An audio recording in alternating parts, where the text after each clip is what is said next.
the trip? Didn't you get the course outline? You don't seem to know anything about this course. Well, remember, I only started at the university a month ago. So I joined the course 2 weeks late, and I've been trying to catch up ever since. Oh, of course. Well, we spent the first day visiting the dam. I believe we actually go inside the wall of the dam, which is really quite interesting. To see the dam functioning, you know, how much they regulate the water supply each day, depending on how much water is needed downstream in Sydney. Okay, and so if this is a 2-day trip, where are we staying? Not camping by the dam, I hope? No, not camping. They do actually have some overnight cabins near the dam for visiting groups. We're spending the night in a youth hostel in a town nearby. That's all been arranged by the university. And what about meals? Should we take our own food along? No, you won't need to do that. The hostel provides 2 meals, breakfast and an evening meal, and we can find a cheap place to buy lunch. Great. So, is this the only dam that supplies water for Sydney? There are a couple of others too, but this is the main one. Well, with a population of over 4.5 million people, I suppose we do use thousands of litres each day. Absolutely. In fact, according to my notes here, they pump the water through something like 20,000 kilometers of pipes and canals and store the water in 262 service reservoirs. And each day, we use enough water to fill 600 Olympic swimming pools. Now, you will have another chance to look at questions 8 to 10.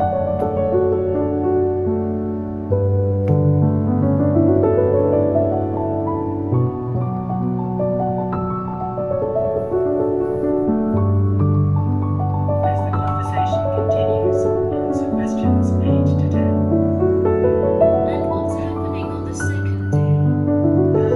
Well, we're coming back to town and going to the water treatment plant to see how they purify the water for drinking. Oh, that should actually be quite interesting. I'll bring my camera. Yes, that's a good idea, because we're supposed to include original photos for the final piece of work at the end of the course. And make sure you bring a notebook and pen or pencil. Okay, I'll do that. You'll probably need some good walking shoes and spare clothes too. And I would recommend that you bring a waterproof coat of some sort, because the chances of it raining are pretty good next week. And a hat, perhaps. Sorry, no. I draw the line at a hat. Fair enough. And by the way, do you have a mobile phone? I do actually. Well, bring that along, because that way we can keep in touch more easily. Provided that mobiles work up there, of course. That's a point. Do I need a map? No, I wouldn't bother. We won't need to do any map reading. Okay then. See you on Monday, and thanks very much for letting me know. That is the end of section 1. You now have half a minute to check your answers.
16 to 20.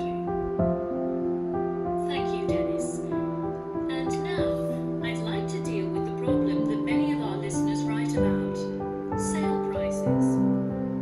When we go to a sale and see a sign on something saying 50% off or $300 reduced to $100, how do we know the prices really have been reduced? One of our listeners, Mr. Alvin Locke, tells his story. In a department store where I sometimes shop, I saw a leather belt priced at $100. Too expensive for me, but I liked it and thought I might buy it next time the store had a sale. The store did have a sale, and I went back to look for the belt.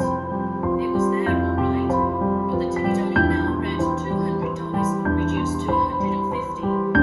The sale price was actually higher than the normal price. What can we as consumers do in a case like this?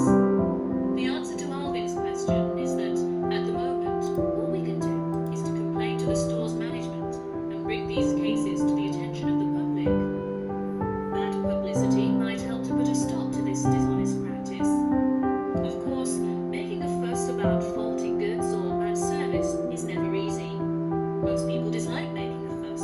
But if something you have bought is faulty or does not do what was claimed for it, you are not asking for a favor to get it right. It is the shopkeeper's responsibility to take the complaint seriously and to replace or repair the faulty article or put right poor service,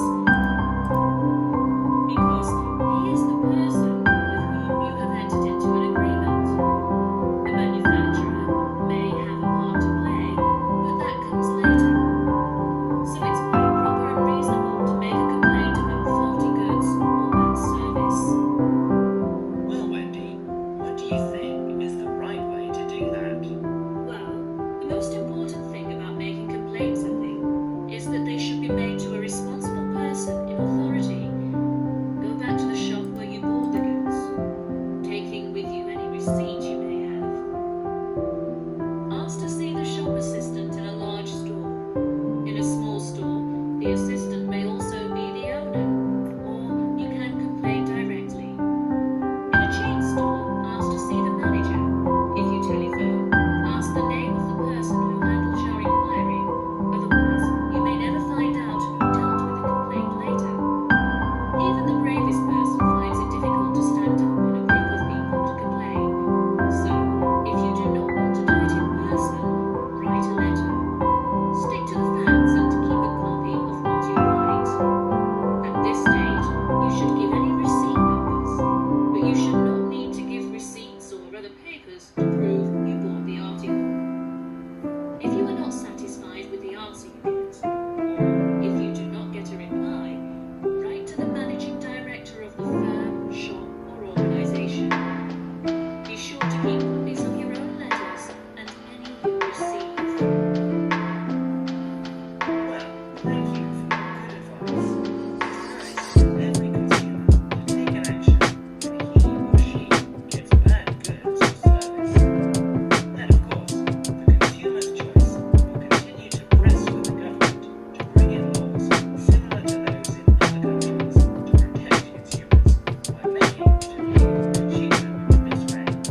paragraph one. What are we going to write about? We are going to start off with writing to. So this is just a simple way to start your letter by showing purpose. What is the purpose of the letter? You always start off with the purpose of the letter.